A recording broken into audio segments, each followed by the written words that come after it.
অবনতিশীল আইন শৃঙ্খলা পরিস্থিতির কারণে আন্তর্জাতিক পরিমণ্ডলে বাংলাদেশের ভাবমূর্তি চরমভাবে ক্ষুণ্ণ হচ্ছে এবং ক্ষতিগ্রস্ত হচ্ছে দেশের অর্থনীতি।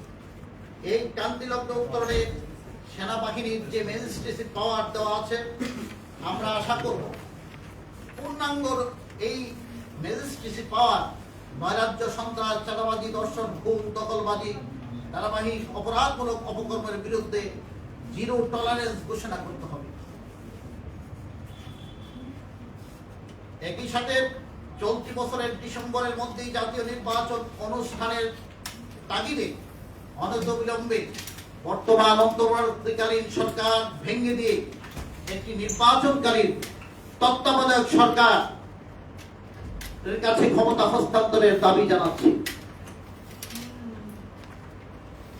তত্ত্বাবধায়ক সরকারের কাছে ক্ষমতা করতে হবে, কারণ অন্তর্বর্তীকালীন সরকার এরই মাঝে সর্বক্ষেত্রে দেশের আইন শৃঙ্খলা থেকে শুরু করে দেশের অবকাঠামো এবং অর্থনীতি রক্ষায় সম্পূর্ণভাবে ব্যর্থ প্রমাণিত হয়েছে। প্রিয় সাংবাদিক বন্ধুগণ, জাতীয় পার্টি এমনই ভাবে দ্রুত সময়ে নির্বাচিত সরকারের কাছে ক্ষমতা হস্তান্তরের প্রত্যাশা করে একইভাবে অবিলম্বে সার্বিক আইন শৃঙ্খলা পরিস্থিতি স্বাভাবিক করার জোর দাবি জানাচ্ছে। আমরা আরো কোন সন্ত্রাস, নৈরাজ্যে, চাঁদাবাজি, খুন, দখলবাজি, অপরাধমূলক কর্মকাণ্ড দেখতে চাই না। এক্ষেত্রে দেশপ্রেমিক সেনাবাহিনীর প্রধান জেনারেল